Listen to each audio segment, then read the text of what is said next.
Hi, my name is John Whitehead and welcome to this week's video blog post. Every week I try and bring you some snippets, some ideas, some thoughts, some reflections on things that I've been thinking about.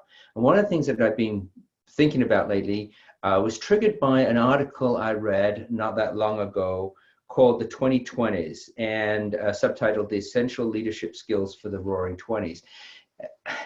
And as we move into the 2020's, we reflect on the 1920's a little bit. So we're in the 2020's. Let's think about the 1920's. What were they like, right? If you think about them, you think of jazz, you think of significant change in cultural norms. There was prohibition, for example. There was a rejection of some traditional moral values.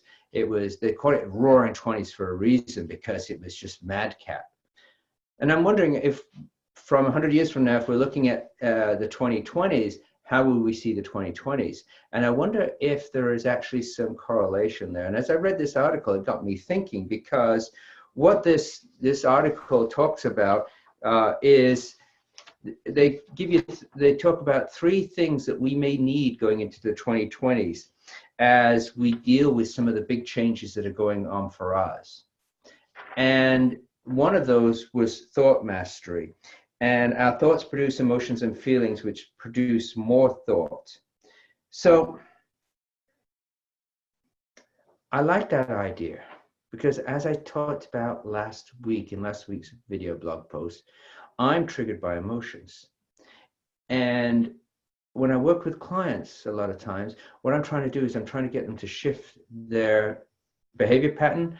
And if they're emotional driven, or even if they're people driven, they could be emotional or people.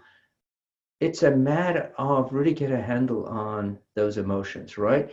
If you're a leader and you're really heavily a people person, one of the challenges you might face is having difficult conversations with individuals.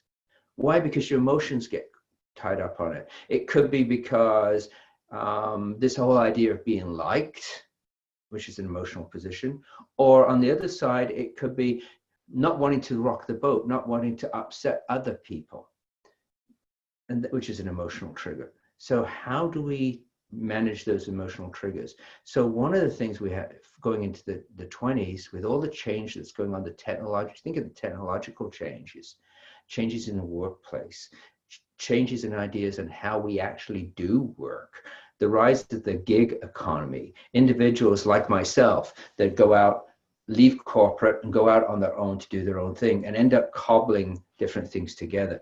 How do we place ourselves emotionally there, and how are we able to think about that properly? So I said this article I talked about three things. Increasing thought capacity was one. The other one was increase conflict capacity.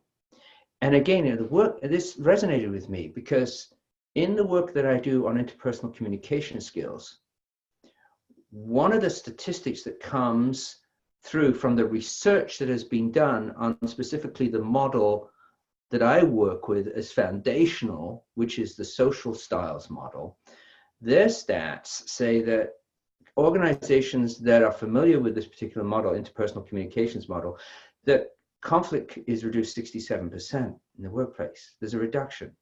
And I think what my experience has been, why that is people just recognize who individuals are. They'll say things with, well, he has a driving behavioral style, or he has an expressive behavior style. It doesn't excuse the behavior. It's just a recognition, okay, that's why he's doing it. And so the level of conflict comes down, because people figure out, okay, if that's how he's behaving, what do I need to do for that individual? Which ties into what I talked about last week as well, in terms of emotional intelligence and building that muscle, which is emotional intelligence. So increasing conflict capacity, increasing our, again, self-awareness of how we actually personally ourselves handle conflict and what we can do about that.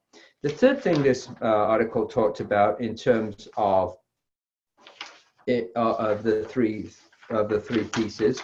So there was thought mastery, there was increased conflict increasing your conflict capacity. And the third one was discernment. Sometimes we think of discernment, right, in terms of religion, religious thought. But this is discernment in discerning the culture around us. Again, with the huge changes that's going on in the culture around us, what does that mean? Well, a good example right now, I think, is this whole idea of fake news. And we all have our own personal broadcast channels that we pick, right? And we watch. How do we discern what is reality and what isn't reality? What is real, what is not real? And our ability to research or look beyond the first thing. For example, on my Facebook feed this morning was a video, an article, a video about a family in Utah that's saying a story from Les Mis. And you first thought, you know, they were using karaoke, and somebody said to me, well, they're just lip syncing. And I said, well, I don't think so, but it sounded too good to be true, right? So I did a little bit of research to see if this is a fake video, because they were saying that this family sang this song.